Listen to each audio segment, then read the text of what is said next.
I am. My name is Javi Chavez. I am the COO at Pineda company, so at our parent company level. So I luckily get to have my hand in just about everything that we do. So all the wealthy businesses. So Brian Davila, who most of you guys know, he's Ryan's partner at the Wealthy Brands. Then we have all of our other businesses as well. So we have True Books, which is our tax and CPA firm that does multiple seven figures. We have Home Run Offer, of course, which is how all of this started. This is actually, we've had this office before we had the downstairs office in 2018. And so this used to be like the very first mastermind that I attended in 2020 was in this room. And it was less people than we had in here right now. So it's amazing to see how we've grown. But yeah, Home Run Offer, that does anywhere between 4 to 6 million every year, roughly, comfortably. And that's just in Las Vegas. We're actually planning to expand to another market in the coming quarter. But right now, Ryan's always done everything just here. Then we have Pineda Media, which I know a few clients have been coming through just at WealthCon as well, where we edit social media content for clients. That's also roll out of the studios, and that's what funded the entire downstairs build out. Then we have Tykes, of course, which I know we have a few Tykes holders also around. That was wildly successful. We're also using that to buy businesses too. And we're negotiating an acquisition. So in the pipeline right now, we have Pineda Partners, which is where we are buying and partnering with other business owners on their businesses. And you guys can kind of pour in here. I know a lot of you guys are staying outside, so we've got some room all over. So it's a lot. And the way we're able to achieve that is, I couldn't even manage all those businesses. We've hired great leaders. We've created amazing systems, processes. Through all the businesses that we've built, we've been able to kind of duplicate what the frameworks are at one company to now expand and take that to the other companies. And of course, obviously, it all started with real estate and social media. So I will do some Q&A in a second, but just to give you guys some context in how we got here, right? Ryan's first goal with social was to be the most known house flipper in Vegas, right? I think we achieved that goal. But the only reason why he started on social was just to get deals and possibly connect with other wholesalers, and that was it, right? And through that, obviously, it 3x'd all of our companies. We don't have a sales and marketing problem, right? Really, and the reason why I ended up in this role was because we had at the time an operations problem, right? How do we continue? Ryan jumps out of a plane and we have to build all the systems on the way down, right? And so how are we able to do that and solve those problems? And that's kind of what my role is. And a lot of it really comes down to the people. I truly believe that great people with average to mediocre processes can get way more done than average people with amazing processes. Because you have to find people in your organizations that think critically, that can make decisions, and that's something that we really focus on anytime that we hire somebody. Right, so the first thing that we do, of course, is our core values. We have to measure them against what we believe in to make sure that we have the right culture fit. Right, so train daily, play fair, no ego, serve others. Those are our 4 core values. Everybody should have that, honestly. I know a lot of people think it's kind of corny or I don't need that, but that is the baseline for the types of people that you are going to attract into your business. That's your measure. If they don't have whatever your core values are, they can't get hired. And you also, every quarter, need to be assessing your employees and saying, all right, do they still align with what our core values are? We've had several partnerships end. We've had several employees that we've had to let go of because they might have been great fits or great partners in the very beginning, but for whatever reason, either our values didn't align or our goals didn't align.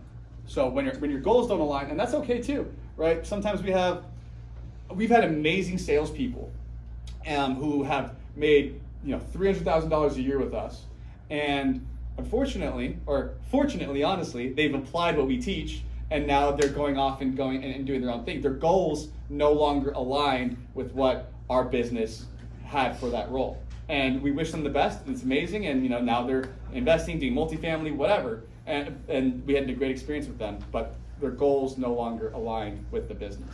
So you have to be measuring every single quarter what your employees their goals are, their values, to make sure that it aligns, right? Assuming they check the values box and the goals box when you first hire, the next thing that you guys got to do is we do a predictive index, right? That's like a personality test, similar like the DISC assessment or whatever it is. And all of that really does for us is it ensures that the person will likely enjoy the role that they're going to be in, right? It doesn't, like, we've hired people outside of that, but it's pretty spot on, right? If they don't have a similar personality profile to the job tasks or the job role, it doesn't mean that they're incapable of doing it. It just means that they might not be fulfilled in the role that they're in long term.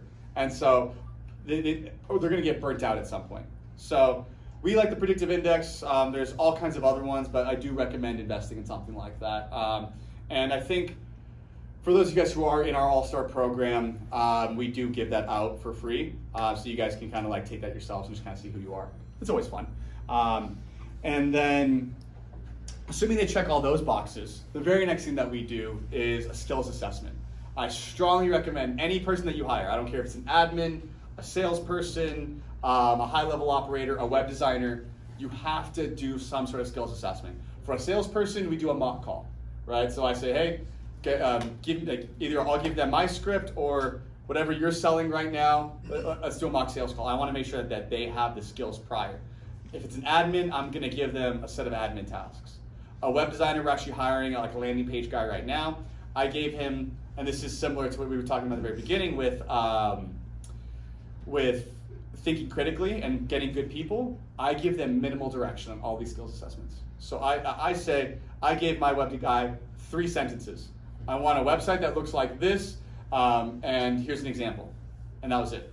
And then he built a good website. So we're moving forward with in the interview process. But we want people who think extremely critically, because that's how us as a business operate. We aren't at the, I think we have some pretty good systems and processes, and we'll talk about that later. But we need people who can think beyond that, because with us moving 1 million miles a minute, right, we might roll out Wealthy tires next quarter, but because we have so many ideas, we have to have somebody who can think like this and then also pivot extremely quickly, and someone who's going to be comfortable with that. Some people, and this is why we do the personality assessments, really like security. They like to do the same thing every single day, and unfortunately, those people aren't going to be good fits for us. They might be amazing fits, and they're going to do really, really well somewhere else, but they're not going to fit our culture and our organization with the way we operate here. So that's something that you guys always have to think about when you're making your first few rounds of hires, at any point, really. And actually, that's a good question for everybody in the room. How many people have 1 employee? How many people are solo? Okay, this is good. And then how many people have like 10 plus employees? Nice. And how many people are at the point where they have like middle management? Nice. And that's like kind of where we're at today. We already have a lot of middle managers. And so I'll speak to that challenge and then I'll kind of work my way down.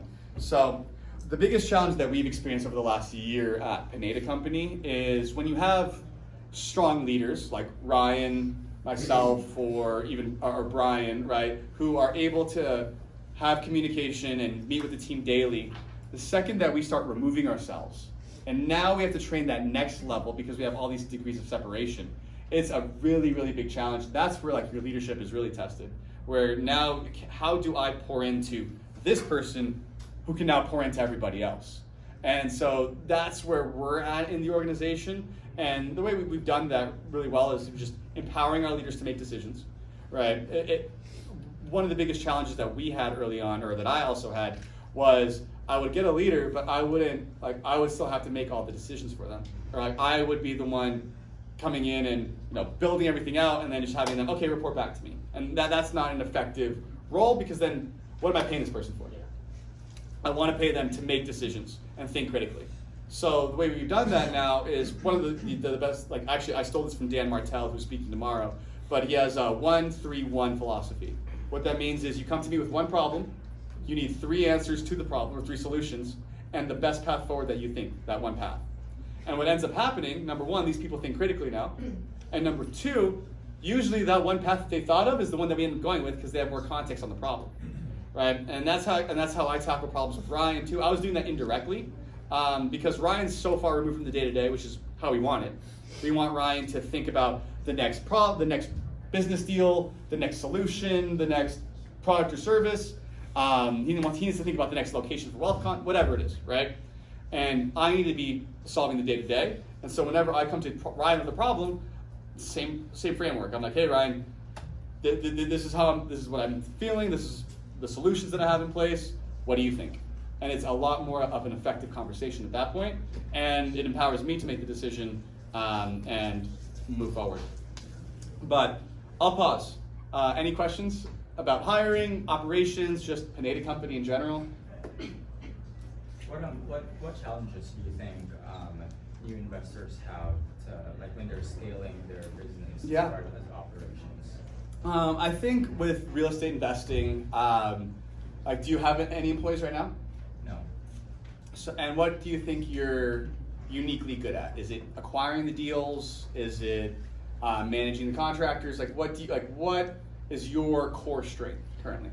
Making decisions. I know what I like, and so acquisition and talking to people, negotiation. Perfect. So same problem that Ryan encountered when Ryan was doing everything himself at first, and then he's like, okay, well, what am I good at, and what generates the most revenue? And for most people in real estate, that's acquisitions, right? And what am I bad at, and what isn't really an income-producing task, right? And so what a lot of entrepreneurs do early on is they think that they have to solve or improve upon their weaknesses, right? Everyone's like, I need to work on my weaknesses, I need to get better at these core things. No, you gotta hire out those things. You don't need to be, like, you should double down and get better at the things you're good at, as opposed to, trying to fix what you're bad at, right? And you should be self-aware enough to say, okay, like, it sounds like for you, the very first person that we get, and same with Ryan, would be like a transaction coordinator, right? Go get a TC who can, manage the agent relationships. Maybe if they're good enough, they can manage the contractors. You might still need to do that too, right? Right, because we have a TC, we have like someone who manages all the contractors and the quality of work, and then of course we have our acquisitions people, dispo people, all that type of stuff, and then we have a COO who runs everything. So the very last thing that Ryan took out or removed himself from the business was actually going on appointments. So for those of you guys who don't know, if you guys go to the gym or if your hotel gyms or whatever, you might see our TV commercials with Ryan. We've run the same TV commercial for 4 years, right? It's Ryan saying, I want to buy your house. And when people saw that commercial, they wanted it, obviously, to talk to Ryan. So for a very long time, it made the most sense for Ryan to go on the appointment because it's the guy on the commercial buying your house, and we had a great conversion rate. So it was, at the time, really painful for Ryan to no longer go on those appointments because he's our best appointment guy, right? But what we learned is his time is better served doing other things. And unfortunately, that person might get the job done they might close 80% of the deals that Ryan could possibly close, right? But we have to be okay with that because now Ryan can go focus on another thing that's gonna go make way more money than the 1 to 3 deals that we might lose because he's not on that appointment. So, long-winded answer to say, very first thing you do is outsource or delegate the tasks that are low-level, low-income producing. And then the very last thing that you do is like that one thing that's generating the revenue is probably the one that I would outsource last. Or, again, but if your core competency isn't getting deals, I'd go hire a sales guy first or acquisitions manager. So it really depends on you and being self-aware and understanding like, hey, what really is my core competency? And if your core competency is just running a business, then go hire a sales guy who's gonna do better than you. Just in our situation, Ryan, obviously, we got all of you guys in this room, is a great sales guy. So that's what he's gonna go focus on. All right, but what other questions? So Ryan's like a little bit of a visionary, maybe. Yeah, it's just a little. So how do you go from, a lot of people are solo or with one employee or whatever, and how do you go from being a visionary and bringing people onto your team, but not wanting to manage them. So like, because you're not a manager. Yeah. If you're a visionary, you're not a manager. You suck at it. Totally. So how do you get over that hump, or like, what person do you bring in to be like, besides an integrator, because you can afford them, right? So how do you get past that? Like, I can afford an integrator to bring in all these people, and not have to deal with all that.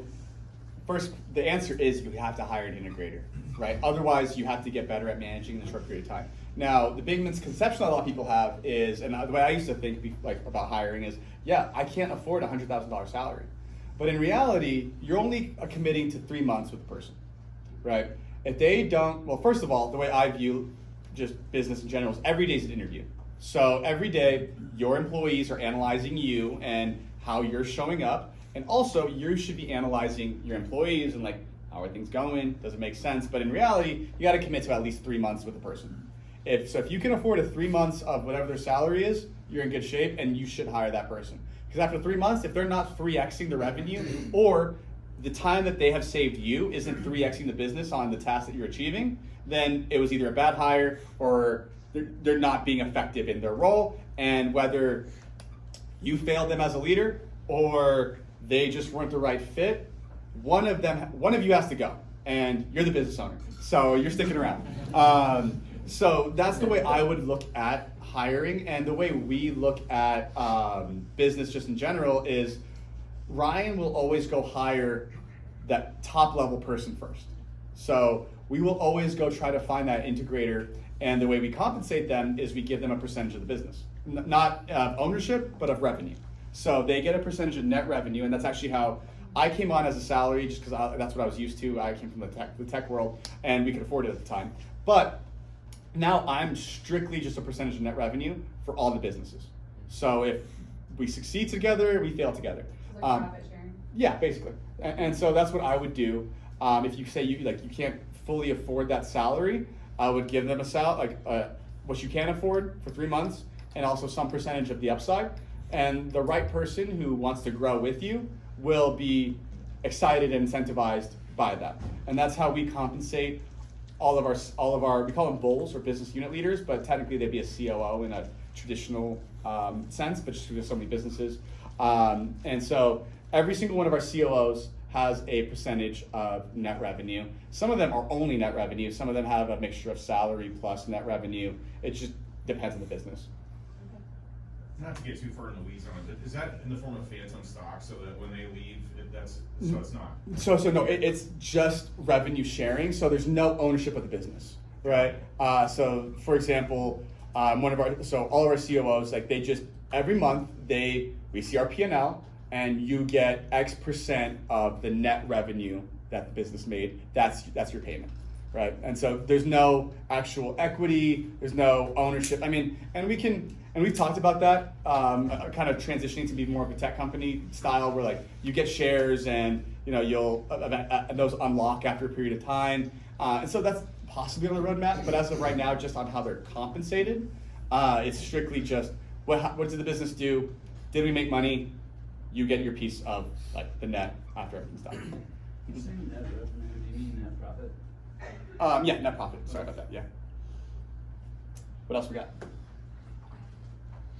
Chris, and then I'll get you in the back. Before you stepped into the COO role, did Ryan send you off somewhere to learn all this? He should have. Because well, I know you're great at it, so I'm just I want to hire someone someday to run all this stuff. So I actually, after I stepped into the role, I was like, okay, I need to level up as well. So I actually joined a COO coaching program, and networking group and all that type of stuff, just to learn best practices. But there's also a desire to go do it too, right? So Ryan didn't put me in the coaching group. I'm like, hey Ryan, you cool if I go join this? Yeah, go do it. So I think the other thing too is, again, my personality profile matched with what the role was.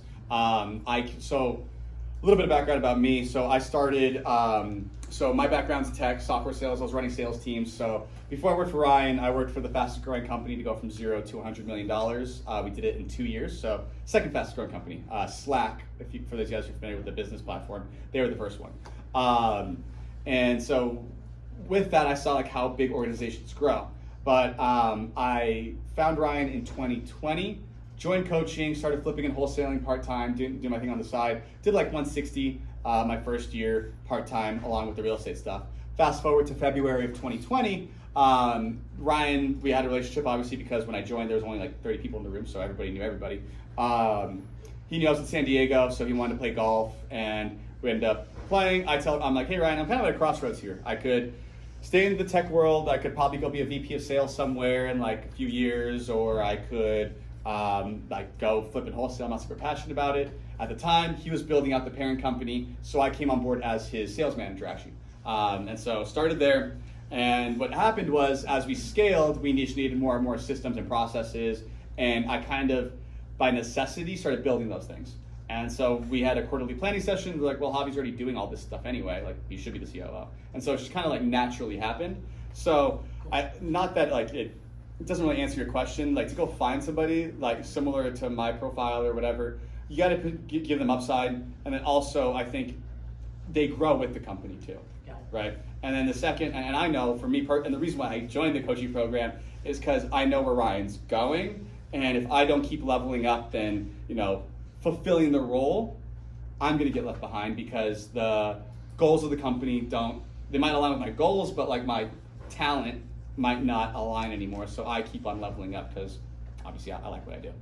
Cool, thank you. Cool. In the back? Kind of on the disalignment of your talent versus the trajectory overall. Mm-hmm.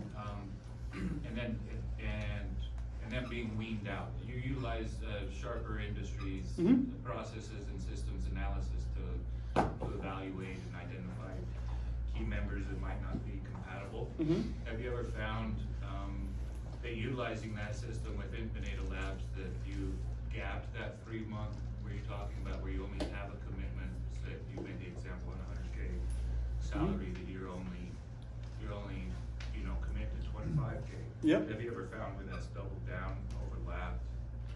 What do you mean by double down?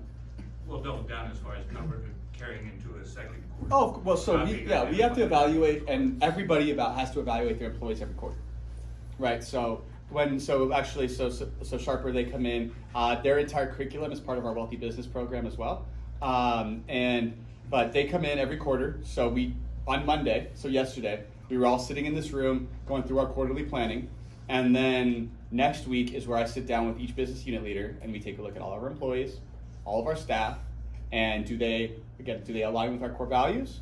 Do they align with the job tasks that they're completing? Do their goals align with our goals? Assuming they check all those boxes, great, they're here to stay. If they don't, that doesn't mean we're firing them. It means we have a conversation. It means that we need to make sure that everything's aligned, and maybe I'm missing something, maybe we're missing something, maybe we are actually aligned and they just need to go on some sort of performance plan, or they just need to like understand what their KPIs are. We just need to be like, it doesn't mean that we're getting rid of them. We just need to have like a follow-up conversation and actually like make sure that we're both on the right track there. So I hope I'm answering your question in saying that we evaluate every quarter, and I evaluate myself every quarter, right? And so, but formally we check in every quarter to make sure that everybody's on the same page. Didn't answer the question. Okay. But within the Sharper, the process that you have systems that you analyze individually within the company, and then each Mm-hmm. quarter you come in, and then, like you said, you have the evaluation Yep. afterward. But what my question was, is you made you're only committed to 25K. Have you found where that you didn't identify that utilizing the Sharper process, that evaluation, to identify that employee? And if so, when you're at the end of a quarter and you find that goals align really well, but Mhm. perhaps output from the employee doesn't, do you find that goal alignment is more valuable than the output? Yeah. So I mean, I think everything that we do is like it's a guideline, right? Like it's not necessarily like a black and white, right? And so we have outliers who might not be the ideal candidate using like the Sharper process, right? But they're still great, and they still have done amazing work, right? I would say if you have somebody who's a great personality fit or a great fit, they're still going to be a great fit. So yes, we have had outliers that are outside of like our core like Sharper process, and they've done extremely well with the business, right? And We've had other people who we've used the same framework and it might not have worked out. So is that answering your question a little Does bit? it come down to the value that they bring at the end of the day? Yeah, it comes down to the value and are they getting the job done? Is the business rep making money? Are they happy in their role? Are they not a pain to come into the office? And do I enjoy their time? Like, I think like those are kind of the intangibles as well that are outside of just the sharper process. Well, those are things that would be on shorter time periods. It would be evaluated within the systems, Mhm. within the quarter. Exactly, right? So yeah, we have like our entire systems. Are they hitting their KPIs, their key performance indicators, their key process indicators, all that type of stuff too. Perfect, thank you. Do you let them know that it's a 3-month kind of trial, or is it? I mean, yeah, it's in their contract, and like I'm also pretty transparent with the people that we hire. That we say, hey, like this is these are your targets. We're gonna do our best to train you, and we're gonna do our best here. But there will be a 3-month review, and again, we are pretty good at hiring these days. So it's not extremely common that we have to let somebody go at that point. It's very rare actually. So, and if you're with us after 3 months, you're usually with us for like a year plus. How many businesses do you guys have, and how many employees do you guys have? So I believe we have 8 total. Some of them have merged recently, but 8 different like brands, and then just under 100 employees with all of our in office, and then also our virtual, and then we have like virtual assistants that are overseas as well. So about 100 total in headcount. So you're an integrator for Ryan, Mhm. right? What would you say your personality or predictive index is, and how does that relate to being an integrator? And how did you figure out that integration is what you like to do versus being a visionary? So I kind of fell into like the integration spot, honestly. So again, my background, I was a sales guy for a very long time. So cut my teeth selling cars, all the way to selling software, to then running sales teams, but I've always had an interest and passion in just building businesses. And I feel like I would have found my way here at some point eventually. It just got accelerated a lot more quickly, just by the necessity. And I think I'm one of so Ryan is so far over here on the visionary side, and I'm like in the middle. I think I have like some like integration and some like visionary side of me too. And then you have like a true integrator, and we've hired so a lot of our business unit leaders. They're a lot of like true integrators, right? So like where I kind of thrive is like I'm decent at the hiring, the soft skills, working with people, but I also understand the integration side. So that's kind of where my skill set really works the best. And to answer your question with the personality profile, I'm a captain, and so I mean the name sounds very similar. It's like Ryan gives me the coordinates and I steer the ship, and make sure that I understand each spot of the business and make sure that we're growing, right? And to Ryan's credit, he's a great CEO to the point where he trusts the people he puts in place. And if I raise my hand and I say, hey, I have a question or I have a problem, obviously he's right there for me, but otherwise he lets me do my thing, and we'll find out if we did a good job at the end of the quarter. You guys use Cliff strengths? Cliff strengths? No, what's that? It's not that I took it. Oh yeah, I mean there are so many different personality profiles and assessments and all that stuff, and they're all great. And so I'm not telling you to use we use the predictive index. I'm not telling you to use the predictive index. I think there are so many different ones, and so as long as you understand how to read it, and like we said before, it's not Bible, right? It's use it to understand how to talk to people, but there's so many different options.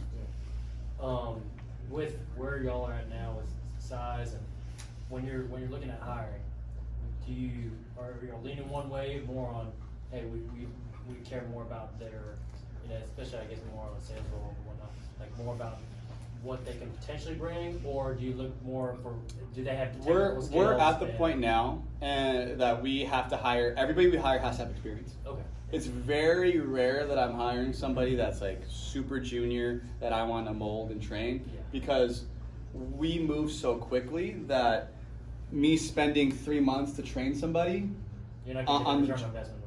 well, I mean, we would get the return down the road, but I need somebody who can do the job today. Right, and so if obviously they're going to get on the job training, understand our systems, our processes, because they're going to be different from where they came from. but like for example, like at Pineda Media right now, which is like probably our fastest scaling business, everybody who I hire has to have agency experience. Like I'm not gonna go hire somebody who's brand new that doesn't understand the industry or whatever, because that's such a longer learning curve. And where we're gonna be at in 3 months is gonna be so much further than where their training is gonna get to. So they have to have experience. And I wouldn't worry too, like, for all of you entrepreneurs, even if you're making your first hire, you should be looking for someone who has experience. Don't go hire your brother, don't go hire your cousin. And a lot of people do that because like, oh, like, you want to sell? Sure. Number one, it's gonna be an awkward conversation in 3 months when you have to fire them. And it's just it's very rare that it actually works out. So go hire somebody who has experience, incentivize them the right way. So incentivize them with a good compensation package. Again, if you have your core values lined up and if you have all these things, it makes you look a lot more professional when you go to hire somebody. And that's the reason why people can't hire very early on is because that person doesn't trust you. They don't trust that you are going to take them to the promised land, or you're going to be able to pay, or they're like, I don't want to work with that person because they don't seem super professional. So they don't understand their own values. Yeah, I mean, they don't understand their own values. I agree with that, and it's just so outlining those things. So when a new hire comes in, they're going to be a lot more inclined to want to work with you, and that's where you're going to be able to get people to buy in, just like Ryan has. Do you find that the net revenue or net profit share creates like a short-term behavior thinking and or No. lacking in long-term? No, because if I make the business money this month, hopefully the business is going to make money next month and the following month, and I'm going to set it up to the point like I've also like we'll take media for example. We invested very heavily. Like we spent $100,000 downstairs. I knew I was going to make money on that business but I was setting it up to now that we've got the studio spaces, the event space, all that type of stuff.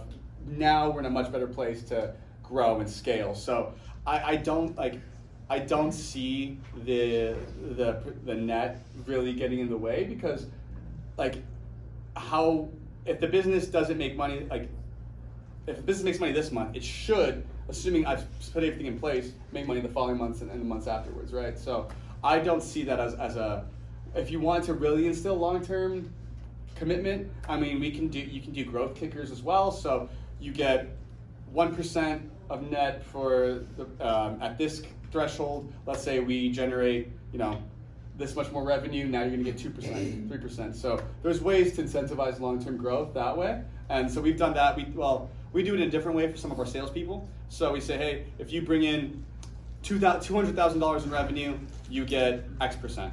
If you bring $400,000 in revenue, you're going to get an extra 2%. So there are other ways to outline a commission plan or compensation plan. So I would do that also if you really want to instill some long-term growth. Do it over a period of time or over a percentage of performance.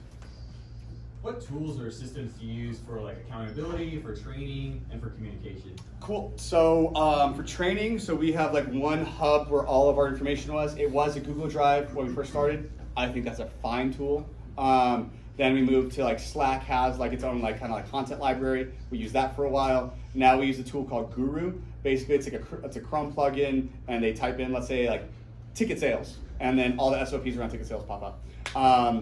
And so that's kind of, but again, Google Drive works just fine, right? Other systems software systems we use HubSpot, Alloware for our phone system, Zoom for our sales calls, and for all of our coaching stuff that we do. And that's really it. I would, and I said it in the very beginning, I think great people with good processes can get very, very far, more than dialed in, buttoned up processes and average people. And so I would really focus on just getting the right people on the bus before worrying about what systems to use, because you can get pretty far with email and Slack. The other thing, time? Okay. 10-minute break. Okay, sounds good.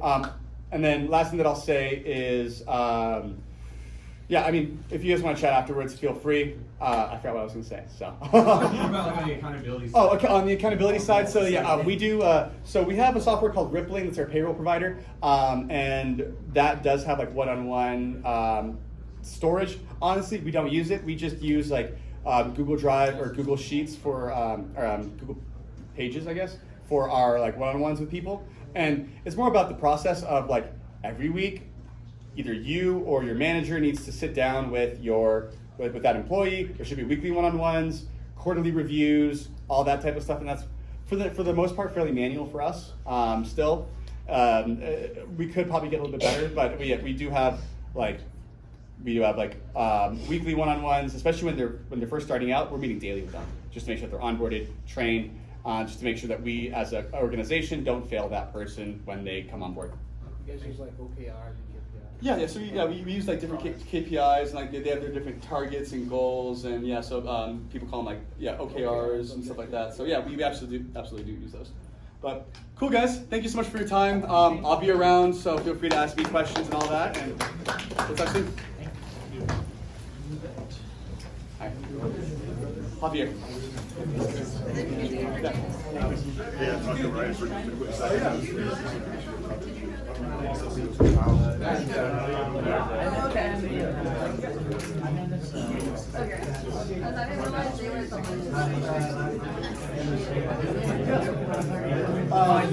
gotten like